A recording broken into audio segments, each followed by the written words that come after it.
Jadi kalau kita katakan PNBP-nya KL itu sebetulnya kecil. Ya. Artinya sebenarnya PNBP layanan itu bukan sumber utama untuk membiayai APBN. Itu dulu. Betul. Karena apa ya? Kalau kita lihat kecil Mas, nggak signifikan untuk membiayai negara. Kalau SDA yes, KND yes. Kalau KL itu kita dorong bagaimana mereka melayani lebih baik. Podcast Uang Kita Talk. Pahami APBN karena ini punya kita.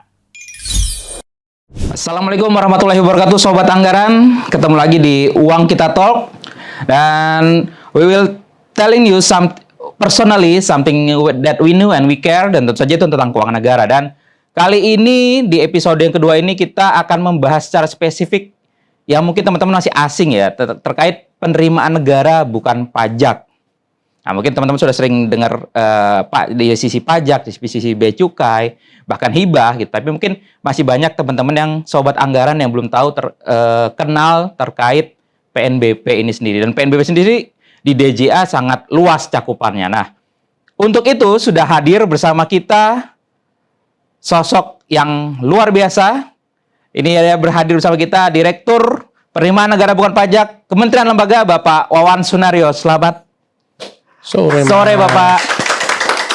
Ya, beliau ini adalah Direktur Penerimaan Negara Bukan Pajak Kementerian Lembaga, dan beliau juga merupakan alumni Sekolah Tinggi Akuntansi Negara dan menyelesaikan pendidikan masternya di University of Birmingham ya Pak ya? Betul. Berarti sering nonton badminton Pak dulu Pak? Lebih banyak sepak bola malah. Oh, lebih banyak sepak bola. Nah, kebetulan Bapak hobi sepak bola. Ini bentar lagi Piala Dunia Pak. Jagoannya siapa Pak? Ya kadang-kala karena kita sekolah Inggris masih ke bawah tuh. Intimidasi mendukung Inggris. Oke, football coming home ya, nggak coming ya Pak? Nggak coming. Womennya coming tapi. Womennya coming. Cuma di 22 ini womennya coming. Karena gitu, kalau gitu coba saya Pak mau tanya pengetahuan Bapak terkait Piala Dunia nih Pak. Yep. Bidang usaha apa yang bisa tampil di final Piala Dunia? Yang jelas itu pasti kuliner. Mohon maaf Pak, kurang tepat Pak. Mau dicoba? Waduh, susah juga. Susah. Jawabannya adalah car wash Pak. Roberto Carlos. Dan karena kita ngomongin Piala Dunia, kita juga tahu Piala Dunia punya penerimaan yang sangat besar Pak. Salah satu event olahraga yang penerimaannya sangat besar. Nah, kali ini seperti saya sampaikan tadi bahwa kita akan membahas terkait penerimaan negara. Dari sisi negara, penerimaannya itu apa-apa saja. Nah, kita langsung masuk saja Pak ya ke mungkin kita pembahasan kita. Nah, kalau di luaran itu kan Pak sudah sangat sangat familiar lah orang dengan pajak, dengan bea cukai. Kalau top of mind-nya kalau memikir penerimaan negara itu pajak dan bea cukai. Nah, padahal kita ada sendiri ini namanya PNBP Pak. Nah, mungkin bisa dijelaskan sebenarnya PNBP ini makhluk apa sih Pak sebetulnya? Biar teman-teman bisa tahu lebih dalam. Sebelum nanti kita masuk ke ada SDA, ada KL gitu. Mungkin secara umumnya dulu Pak. Ya, Mas. Secara prinsip PNBP itu tidak hanya ada di Indonesia loh. Oke. Itu ya. Jadi kalau teman-teman mencontohkan misalkan begini, pergilah ke Eropa, dan Mas Gilang kayaknya udah pernah ya. Lihat dari profilnya itu Eropa, mana New Zealand gitu. Pasti Mas Gilang ke kedutaan cari e-visa. Oke. That's PNBP. Non-stack revenue. Oh. Kalau kita akan pingin masuk lebih jauh berapa negara, itu kita bisa masuk situsnya IMF. Di sana ada semacam data-data penerimaan dan pengeluaran yang kalau saya dulu istilahnya by sektor atau by apapun, itu ada hampir setiap negara punya PNBP dalam bentuk, dalam jenis yang bermacam ragam. Bisa jadi misalkan kalau di Indonesia royalti itu menjadi PNBP karena konsep kepemilikan tanah, air, dan udara sesuai Undang-Undang Dasar dikuasai negara. Kalau konsepnya beda, maka mereka nggak ada royalti, tapi akan lebih banyak tiba di pajak. Iya. Contoh mungkin misal nih, saya nggak tahu, kalau saya tahu saya Australia itu menjadi pajak badan bagi perusahaan tambang. Nah, kalau di Indonesia tentunya kita bisa melihat struktur APBN sendiri di pendapatan. Pendapatan negara ada 3 hal yang pokok: perpajakan, PNBP dan hibah. Betul. Nah, dari situ maka tapi izin Mas Gilang, Iya. jangan salah, kita boleh bandingkan Tapi ojo dibanding-banding kayak tapi Pak. Tapi ini nggak apa-apa ya. Nggak apa-apa. Gini nggak saja. Kalau kita bicara perpajakan, Oke. yes itu 2.000 atau berapapun. Ya.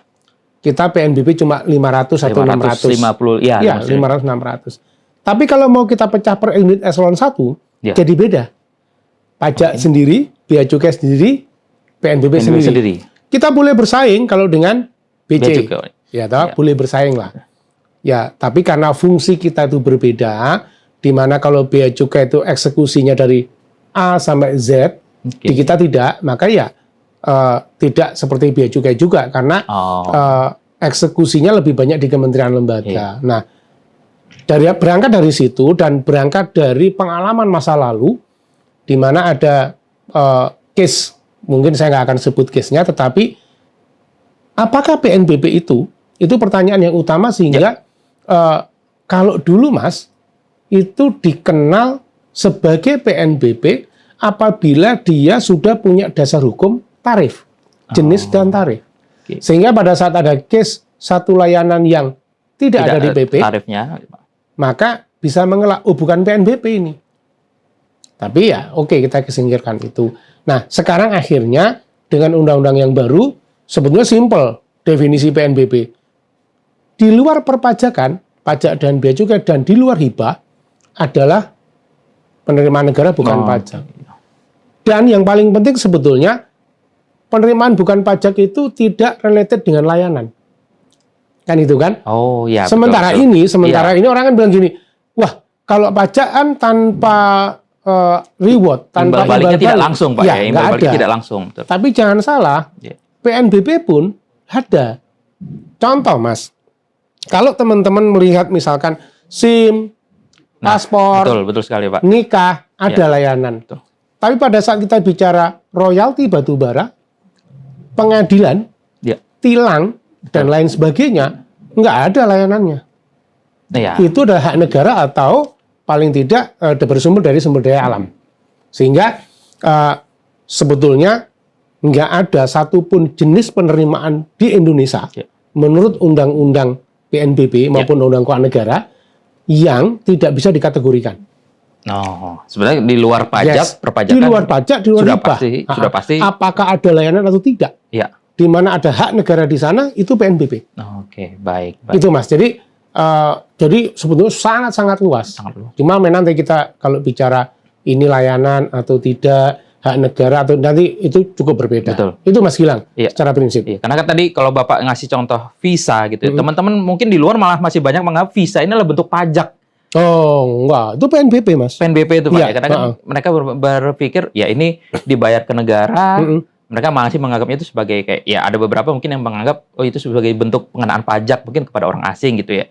Ternyata malah PNBP sendiri. Malah PNBP. Baik. Nah, dari Bapak sampaikan tadi, kita juga sempat singgung di awal bahwa PNBP sendiri tadi kan ada yang sumber kayak royalti itu kan sumber daya alam gitu Pak ya, dan ada yang KL.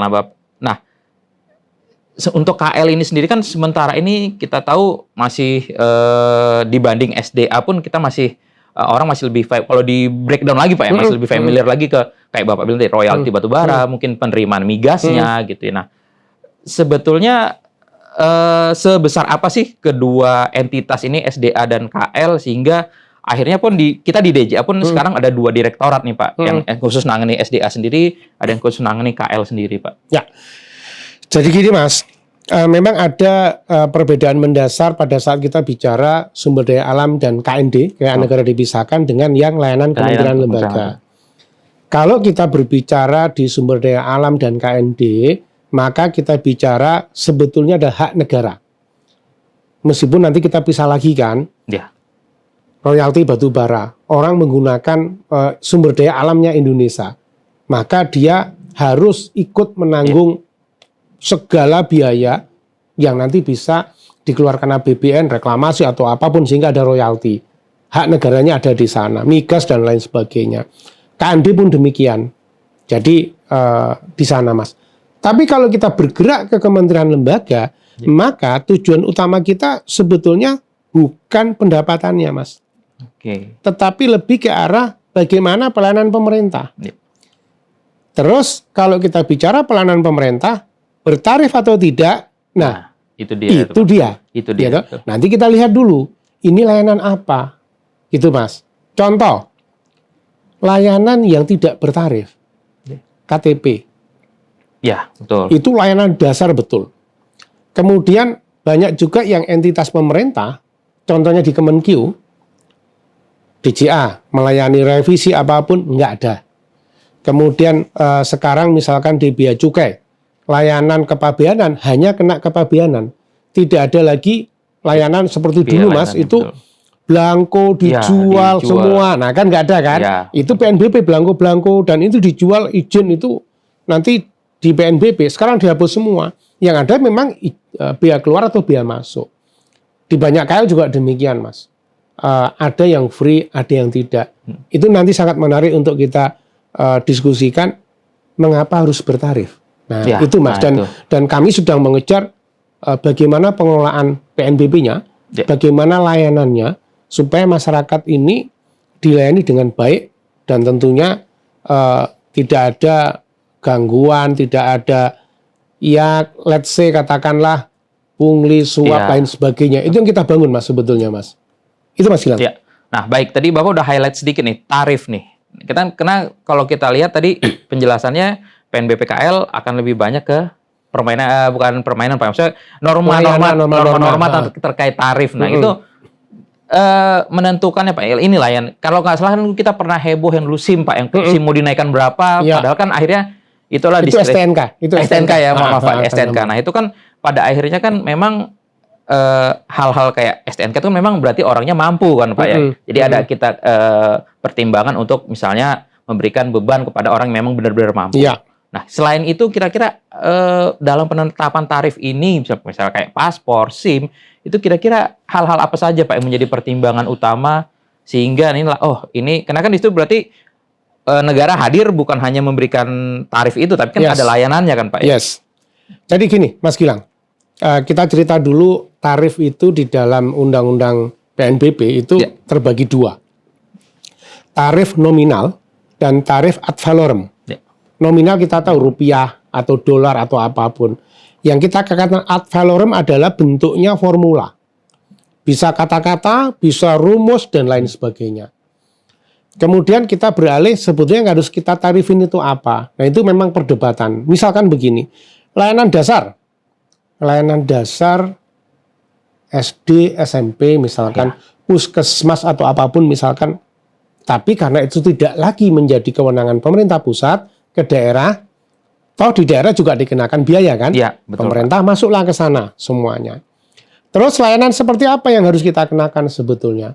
Memang relatif yang kita kenakan adalah layanan yang sebetulnya tidak bisa atau katakanlah bisa diselenggarakan swasta atau yang tidak bisa diselenggarakan.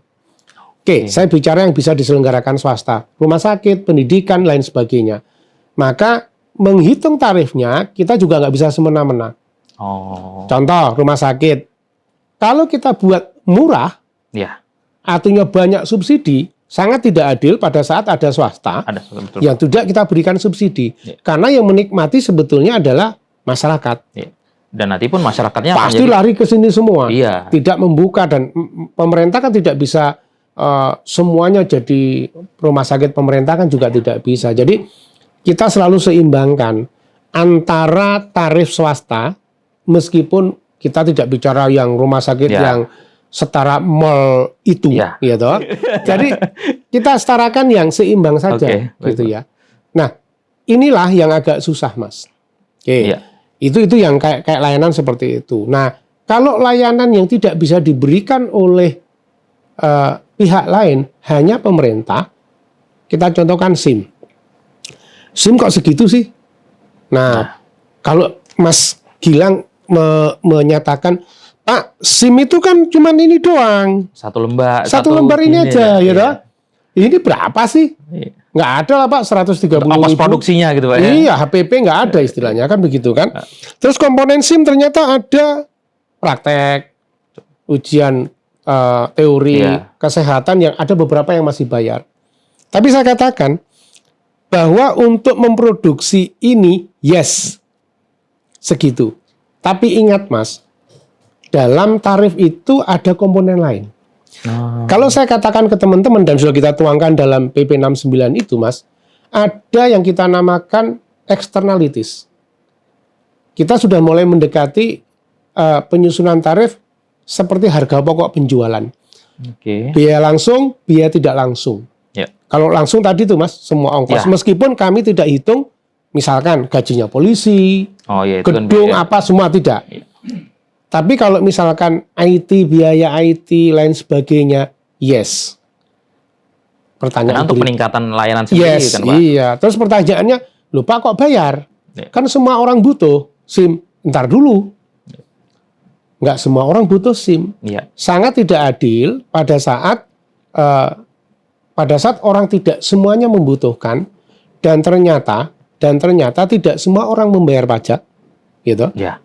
Punya NPWP kan belum tentu bayar pajak. Ada PTKP-nya. Nah, sehingga dia harus berkontribusi. Nah, pada saat di tarif tadi Mas, itu saya katakan externalities itu begini. Biaya langsung, oke, beli belangko, whatsoever, yes, oke. Terus yang lain apa?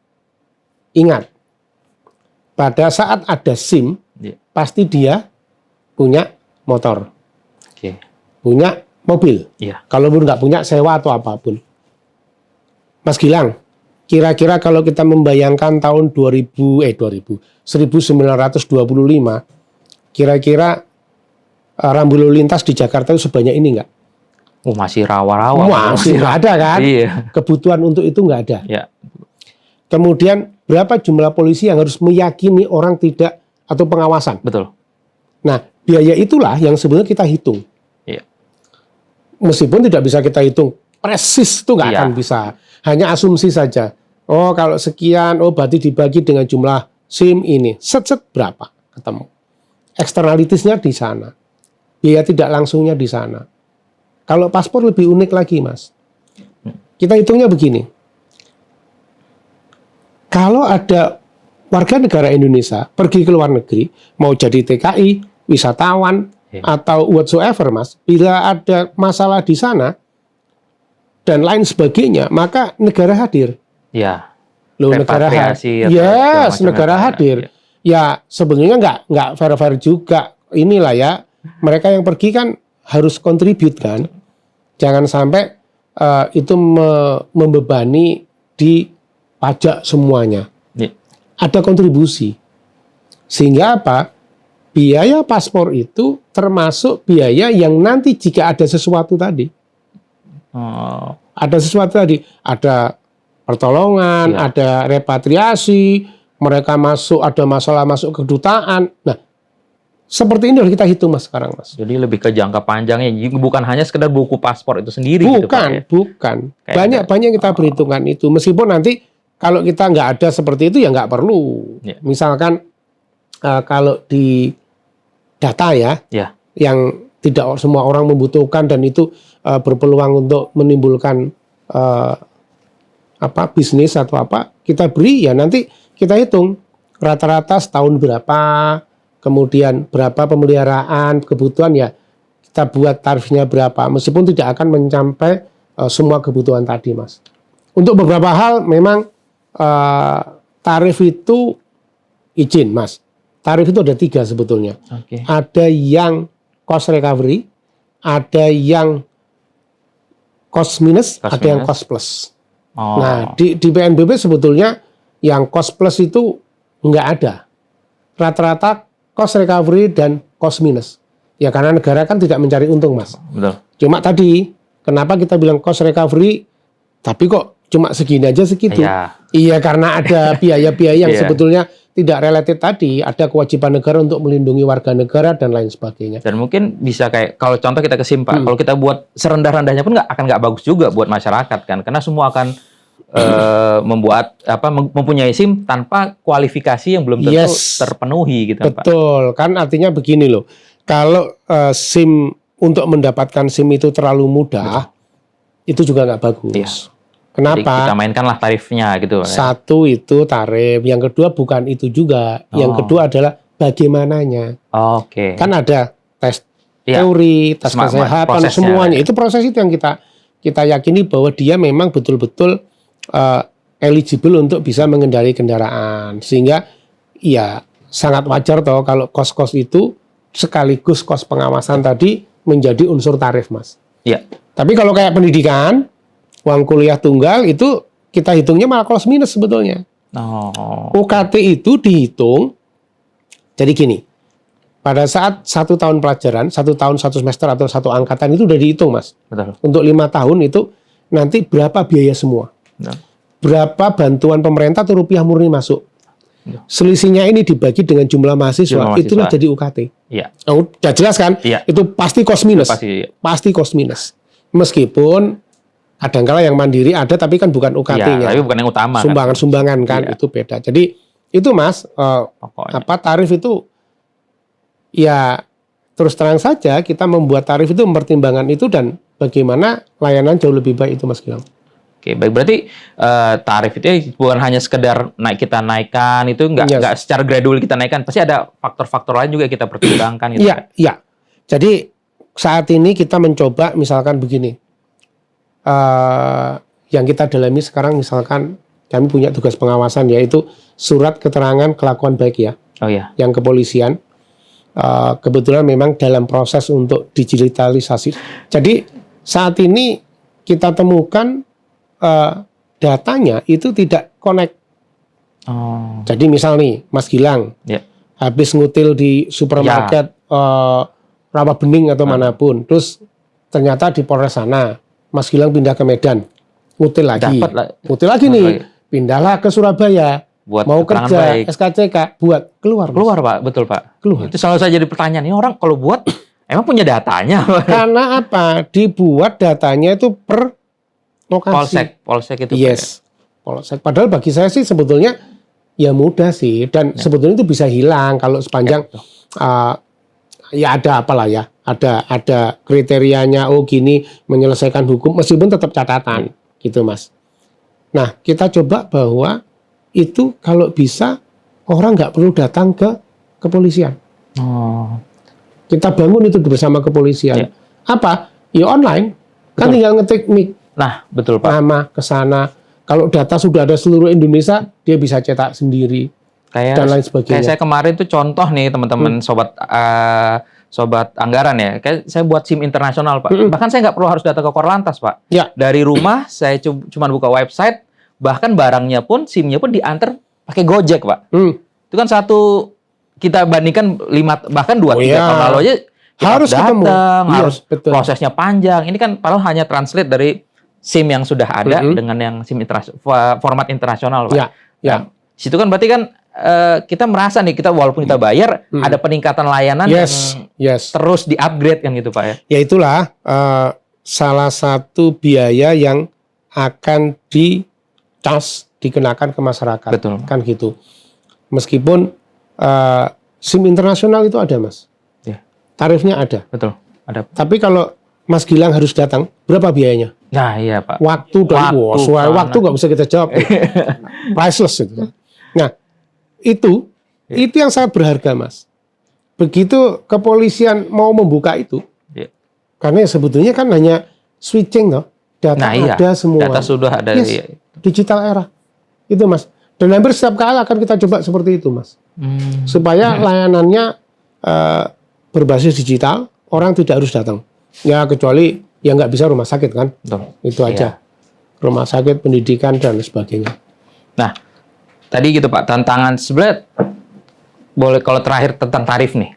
Sebenarnya tantangan utamanya dalam penyusunan tarif ini apa? Karena kalau menurut saya pribadi ya, kita kadang bahkan menemukan tarif-tarif yang kadang udah terlalu murah gitu, Pak. Bukan terlalu mahal, malah terlalu murah karena sudah lama ternyata tidak dikaji ulang, direview lagi gitu kan. Nah, tapi masyarakat ini kadang naik sedikit, padahal tarif itu kadang sudah bertahun-tahun kadang tidak direview oleh KL ya gitu, Pak ya. Nah, kita tangannya seperti apa, Pak?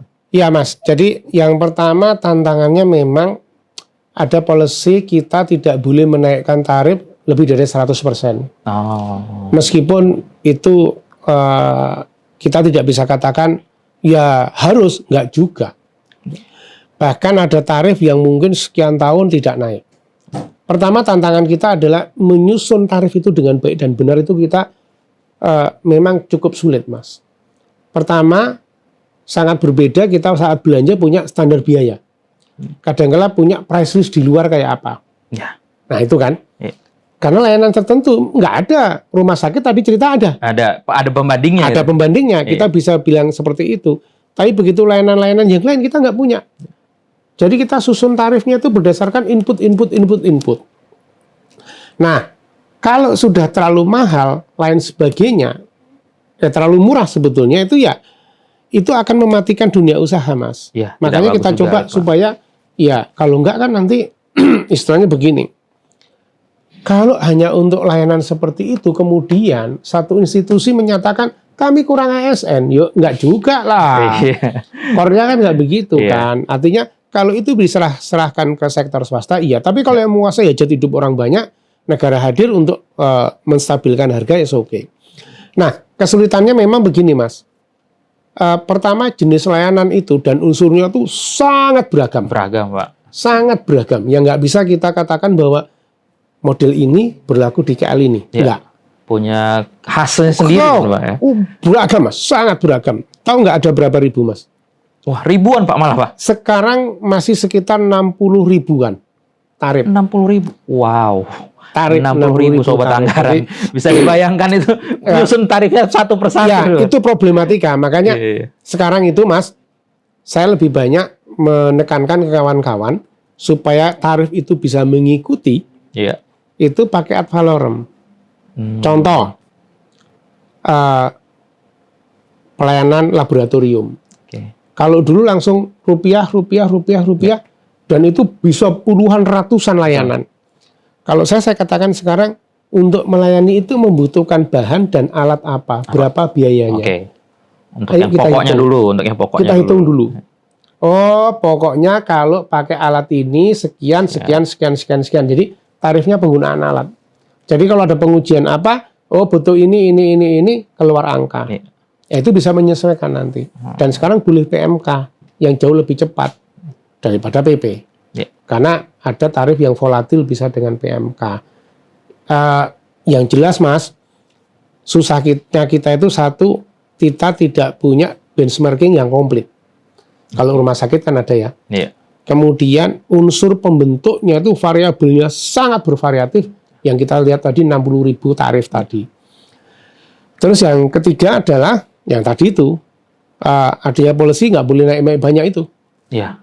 Termasuk ya kadang-kala nanti kita coret, oh ini nggak usah bertarif atau kalau udah kekecilan nggak, ya udah sekalian nggak berbayar. Nggak usah berbayar, ngapain? Nggak usah berbayar gitu kan, dilayani, silahkan. Karena ada juga yang kementerian lembaga itu gini, Mas, tarif itu muncul karena ada orang atau masyarakat minta. Jadi membutuhkan lucu. itu. Gitu. Membutuhkan itu. Tapi kadang-kadang lucu juga, Mas.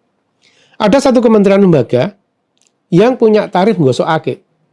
Nah, baru tahu kan? Gosok ake, Pak. Tapi udah dihapus. Sekarang udah dihapus. Ya. Itu ke Jatinegara. Ini karena dia punya alat. Oke. Musim ake. Nah, iya. Ake. Masyarakat minta. Datang nyewa. Nanti kalau disewain biasa, nggak ada tarifnya, ketemuan.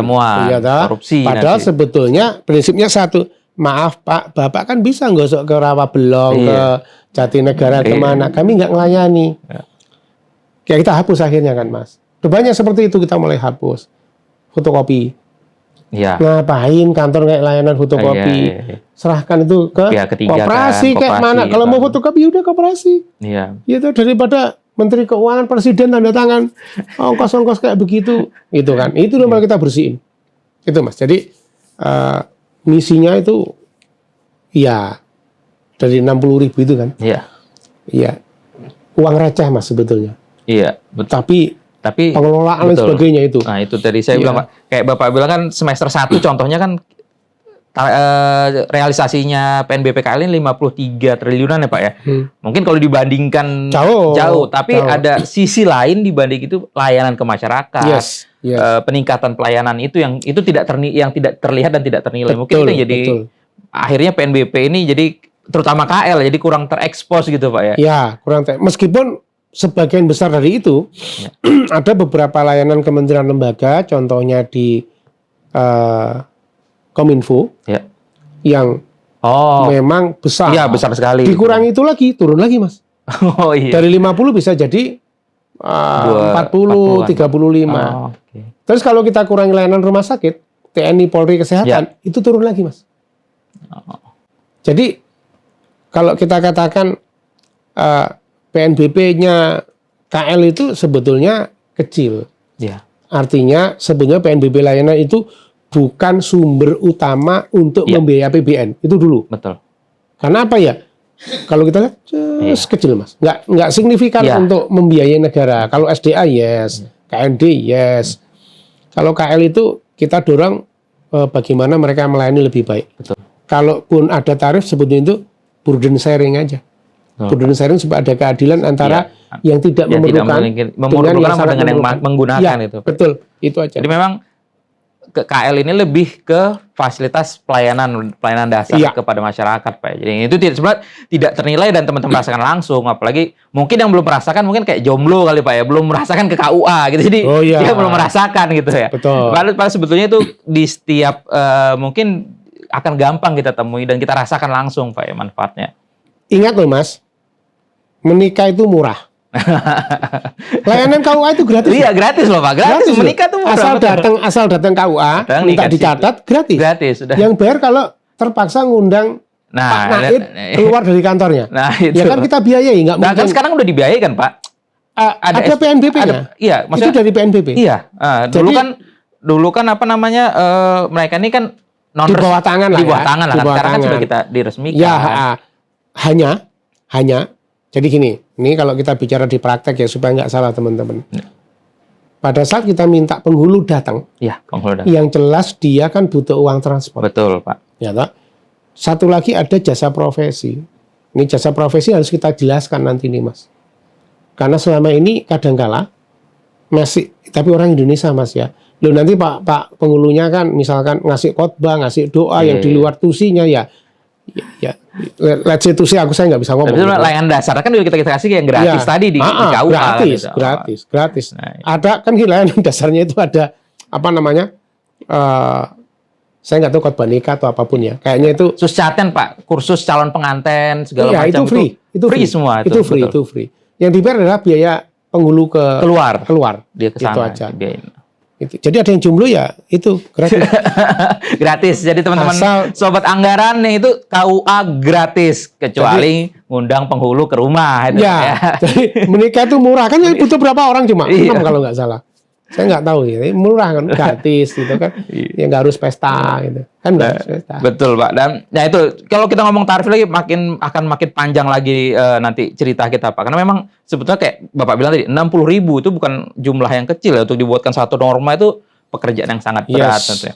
Nah, balik lagi Pak ke APBN-nya sendiri. Dalam kondisi kemarin kita dengar Bu Menteri bilang bahwa salah satunya IMF mengatakan 2023 ini akan dark. Akan kemungkinan terjadi resesi. Nah, apakah ada imbas secara langsung resesi ini, kondisi global ini kepada PNBP KL ini tersendiri, Pak? Ya, Mas Gilang, gini. Yang pertama, kita lihat bahwa perekonomian kita itu lebih banyak domestik kan? Ya. Sehingga kita upayakan berbagai kegiatan ekonomi yang nantinya ada kaitannya atau yang dia ternyata berbayar PNBP, kalau bisa kita nolkan. Oke.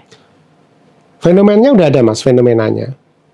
Misalkan saat ini itu review kami kemarin diminta Pak Menko, Pak Wamen, menghapus surat keterangan asal untuk ekspor. Supaya apa? Let's say kecil sih, Mas. Mungkin 25.000 atau 50.000. Tapi kalau mereka self-declare dan sebagainya itu kan mengurangi proses administrasi dan lain sebagainya, birokrasi, sehingga bisa lebih mendorong ekspor. Dampaknya lebih daripada 50.000 itu sendiri, Pak, lebih jauh lebih besar itu, Pak. Betul. Terus kemudian misalkan, ternyata mereka membutuhkan sertifikasi halal untuk domestik, gratis. Ya. Kalau UMK ya atau pedagang kecil atau gratis itu, nah, apalagi misalkan Ya kalau kita bicara misalkan nanti di uang kuliah tunggal atau layanan apa, ada tarif sampai dengan 0. Jadi kalau masyarakat miskin tapi pinter atau apapun pasti akan dikurangi PNBP-nya. Nah, itu agak berbeda pada saat kita bicara, loh Pak ini kan dark season gitu kan. Iya. Kita gelap. Loh kok malah PNB-nya diturunkan? Ya, kita kan bukan cari uangnya. Betul. Tadi bagaimana masyarakat itu masih bergerak perekonomiannya, ya kan? Kalaupun kita tidak ada pendapatan, Iya. maka paling tidak BLT kita nggak nambah. Ya. Harusnya kan begitu. Iya. Pola pikir orang keuangan, DJA harusnya kan begitu. Kalau tidak ada pendapatan, Ya, harusnya belanjanya nggak nambah. Betul, Pak. At least masyarakat mandiri. Iya. Siapa tahu 2-3 tahun lagi bayar pajak. Iya, multipliernya Pak Yes, ya, multipliernya. itu Mas. Oke, jadi memang ya balik lagi kalau misalnya pajak tadi kita akan banyak variabelnya Pak ya. PNBP lebih ke dampak ke masyarakatnya sendiri yang dipertimbangkan itu Pak ya. Betul Mas, terutama yang layanan ya. Yang layanan pasti. Tapi kalau sumber daya alam memang yang kita kejar adalah kepatuhan wajib bayar. Oke, karena memang itu udah company-company kan Pak ya, bukan masyarakat. Mereka saya nggak berani mengatakan mengeruk ya. Mereka sudah eksplorasi. menerima manfaat. Ya, Undang-Undang Dasar udah menyatakan. Sehingga ya dia harus bayar royalti itu, Mas. Dan itu fair kan Pak. Dan kita harus. Itu secara profesional. Iya. Perasaan kalau dikelola dengan baik, mereka yang punya tambang juga kaya-kaya kan. Iya. Itu aja sebetulnya. Oke, baik. Jadi sebenarnya pengaruhnya sendiri ya kita lebih justru hadirnya PNBP KLI dia walaupun dalam bentuk tarif justru tapi hadirnya malah untuk mensupport masyarakat Pak melalui kebijakan penurunan tarif itu ya. Ya ada Mas. Ada lah. Artinya itu satu burden sharing-nya juga kita perhatikan. Masyarakat yang tidak mampu pun kita perhatikan. Kemudian jangan sampai tarif itu menghambat isi doing business, perizinan, lain sebagainya. Betul, itu. Jadi karena kita takutnya nanti, karena kita dari awal tadi udah ngomongin tarif, takutnya sobat anggaran ini pada mikirnya, wah terbebani. Justru malah itu yang membantu teman-teman Pak ya, membantu sobat anggaran. Iya, ya sama lah dengan teman-teman pajak atau masyarakat yang mungkin tidak tahu buat apa aku bayar pajak. Lupa dia tiap hari naik motor di atas jalan yang dibangun dari pajak. Lupa dia sekolah yang bangun negara. Saya tidak ngomong pemerintah pusat ya. Betul. Negara dan lain sebagainya. Kalau dia bilang gini, ya negara kan Pemda, bukan pusat. Lah DAU-nya kan dari pusat. Ya karena itu aja. Iya. Persepsi yang perbedaan pos-posnya aja. Sebenarnya sumbernya sama kan. Sama sebetulnya. Itu Mas. Itu Pak. Terus baik, kalau gitu nah Bapak sebagai Direktur PNBP KL nih sebenarnya melihat fenomena ini apakah ada keinginan Pak misalnya untuk lebih mensosialisasikan PNBP KL ini ke masyarakat gitu ya. Jadi masyarakat ini lebih sadar bahwa apa yang mereka bayar itu sebenarnya ada timbal balik yang lebih besar lagi daripada hanya sekedar yang mereka bayar gitu. Karena kan kalau teman-teman sobat anggaran boleh coba di browsing deh PNBP KL itu akan susah banget Pak dapat literasi terkait PNBP KL itu Pak. Top of mind-nya pasti PNBP SDA, PNSDA gitu ya. Tapi kalau untuk PNBP KL untuk nyari event berita terkait PNBP KL itu sangat susah. Padahal itu lebih erat dibandingin sebenarnya daripada PNBP SDA ke personal masyarakat kita lebih dekat sebetulnya kan Pak ya. Iya Mas. Jadi gini, sebetulnya kita udah banyak tool ya. Pertama pada saat kita membuat tarif PP atau PMK kita pasti komunikasi publik, diseminasi dan lain sebagainya. Cuma ya seperti biasa kan kita tidak bisa menjangkau seluruh masyarakat. Paling yang kita undang adalah misal nih asosiasi dari suatu perkumpulan atau apapun, perwakilan mahasiswa atau apapun sehingga ya kita nggak bisa 100%. Yang kedua, kita coba menjaring semua informasi atau bagaimana masyarakat bisa tahu itu dengan aplikasi Mas. Kalau Mas Gilang kemarin lihat waktu kita 17-an itu, kita pakai kan PNBP Mobile, gitu kan? Itu sebetulnya masyarakat bisa download itu. Oh. Kemudian oke. lihat tarif, lihat apa ini. Nah, Ada betul Pak. datanya, Karena gitu. orang agak susah tuh. Kadang nggak usah sosialisasi APBN, sosialisasi Ya. PNBP-nya. Untuk mengetahui tarifnya aja kadang masyarakat agak kesulitan Ya. gitu ya. Ya, memang Mas, meskipun di dalam aturan kita sudah mewajibkan kementerian lembaga atau satker Menunjukkan. itu selalu memampangkan, Ya. mencantumkan jenis layanan dan tarifnya. Betul. Meskipun ya kalau jumlahnya itu kita nggak bisa ngomong pakai pengumuman kan nggak bisa Iya. ya. Ya udah sediakan katalog di buku kecil atau silakan kunjungi web ini itu Mas. Tapi kalau bagi misalkan teman-teman sekarang kan banyak ya masyarakat yang eager atau antusias untuk menulis PNBP, tarifnya apa itu banyak blog yang isinya mengulas tarif-tarif PNBP juga ada. Kita punya yang PNBP mobile itu sebenarnya Nonavira itu juga ada Mas. Jadi Oh, iya. masyarakat juga bisa melihat di sana. Iya. Nah, mereka misalkan cari tarif apa gitu ya. Kita coba di sana Iya. menyampaikan ke masyarakat. Karena biasanya kalau kita cari tarif, ini keluarnya langsung PMK dan harus masyarakat. Iya, Ini lebih betul. Kita mudah coba lagi. untuk masyarakat misalkan SIM, tarif SIM itu nggak lagi terus bicara PP, bisa ini nggak Nah, langsung iya. Langsung keluar ada berapa angkanya angka gitu, Pak. ya. Seperti Baik. itu Mas. Ya, Dan meskipun- mudah-mudahan nanti dengan apa yang kita obrolin hari ini, Pak, teman-teman sobat anggaran bisa lebih paham lagi bahwa PNBP KL itu seperti ini gitu, Pak, bahwa Iya. banyak manfaatnya. Dan jangan lupa tadi sudah disebutkan Pak Direktur, Pak Wawan tadi bahwa nanti ada aplikasinya, Pak ya. Iya, PNBP tadi, Pak, PNBP online, Pak ya. ada PNBP mobile, PNBP mobile, ada Nonavira yang Nonavira. sebetulnya nanti kita kembangkan ke sana. Masyarakat bisa mencari layanan KL itu apa, Dan sudah dimulai itu, Pak, tarifnya ya. apa. Betul. Ya udah kita mulai. nanti. Baik, itu sangat luar biasa sebenarnya. Untuk 60.000 itu sangat tidak mudah. Dan teman-teman nanti sobat anggaran nanti kedepannya akan gampang sekali untuk mencari informasi-informasi terkait tarif tentunya, Pak ya. Iya. Oke, baik. Kayaknya sudah seru sekali, Pak. Kayaknya kita hampir overtime nih ya, teman-teman ya sudah. Wow, sudah dari lewat target lewat dari target lah. Mudah-mudahan itu Pak. Tadi mudah-mudahan kita mudah-mudahan juga teman-teman banyak mengambil manfaat dari obrolan kita hari ini. Mungkin sebelum menutup Pak, kira-kira ada pesan-pesan nggak untuk sobat anggaran yang nanti menyaksikan ini, Pak? Ya, tentunya begini teman-teman. Pertama, kalau teman-teman nanti menjadi customer, Ya. harus mencari layanan pemerintah yang tentunya nanti berbayar, itu pastikan tarifnya betul. Yang kedua, pastikan juga layanannya berjalan dengan baik. Betul. Dan jangan ragu untuk menanyakan Yes. tarif, Pak ya. Tarifnya ditanyakan, layanan SOP-nya seperti apa. Karena kami sudah memberikan satu guidance bahwa mereka harus mengumumkan tarif Ya. dan standar layanan harus ada.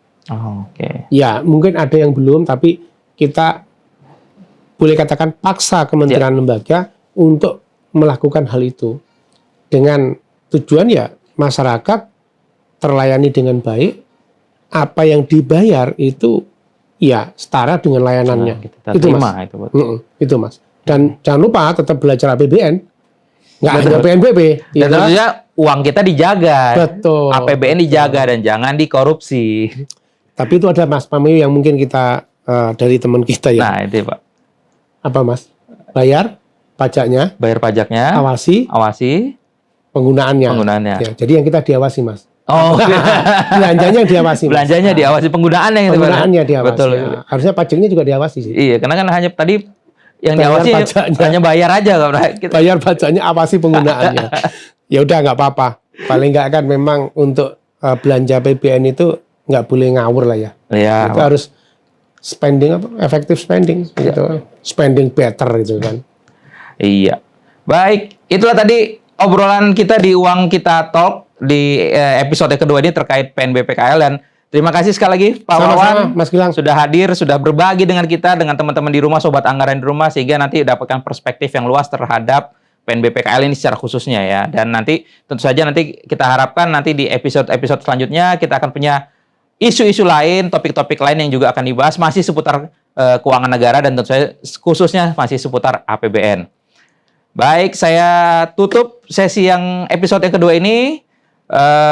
Selamat menyaksikan, tetap jaga terus kesehatan. Semoga teman-teman selalu dapat diberikan kelancaran dalam Amin, menjalankan amin. Kegiatan sehari-hari. Saya tutup. Saya Gilang Tari Desnantia. Assalamualaikum warahmatullahi wabarakatuh. Waalaikumsalam Salam Anggara. warahmatullahi wabarakatuh. Iya, Ya, makasih makasih. Pak.